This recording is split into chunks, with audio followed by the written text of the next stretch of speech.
হরে কৃষ্ণ। তো বৈদিক নিয়ম অনুসারে একজন পুরুষ একাধিক বিবাহ করতে পারেন, অর্থাৎ একজন পুরুষের একাধিক স্ত্রী থাকতে পারে। কিন্তু একজন স্ত্রীলোকের একাধিক স্বামী বা পতি থাকতে পারে না। এটা হলো বৈদিক নিয়ম। তাহলে দ্রৌপদীর পঞ্চস্বামী কেন? আজ আমরা এই বিষয়টি নিয়েই আলোচনা করব।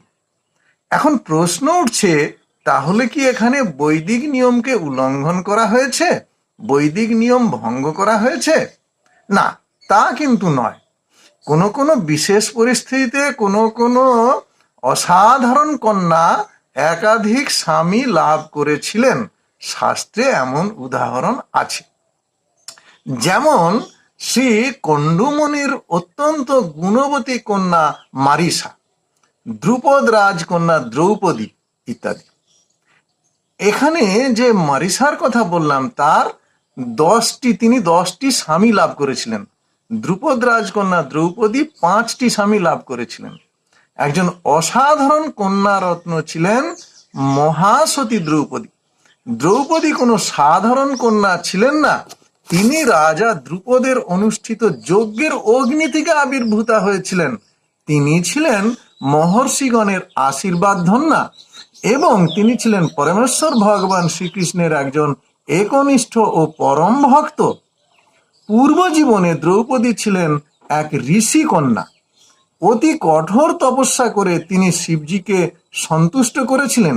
তখন শিবজি তাকে বর দিতে চাইলে দ্রৌপদী সর্বগুণ সম্পন্ন পতি লাভের প্রার্থনা করেছিলেন। আর এই প্রার্থনা তিনি করেছিলেন পরপর 5 বার, আর শিবজিও 5 বার তথাস্তু বলেছিলেন।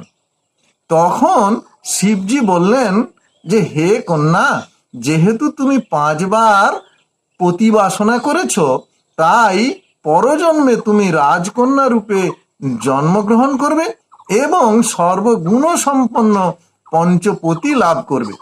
তাই শ্রী ব্রহ্মার ইচ্ছায় এবং শ্রী শিবজির বরে তিনি সৎ আচরণশীল এবং ধর্মনিষ্ঠা পরায়ণ পঞ্চস্বামী লাভ করেছিলেন। এটা তার কৃতিত্বের স্বীকৃতি ছিল। তিনি ছিলেন অসাধারণ জ্ঞান সম্পন্না এবং পতিদের প্রতি সমমনোভাবাপন্না। অতএব এমনি এমনি দ্রৌপদীর পঞ্চস্বামী হয়নি। ভগবান কৃষ্ণের একনিষ্ঠ ভক্ত দ্রৌপদী শ্রী ব্রহ্মার ইচ্ছা এবং শ্রী শিবজির বরে সৎ আচরণশীল এবং ধর্মনিষ্ঠ পরায়ণ পঞ্চস্বামী লাভ করেছিলেন। হরি বল, হরে কৃষ্ণ।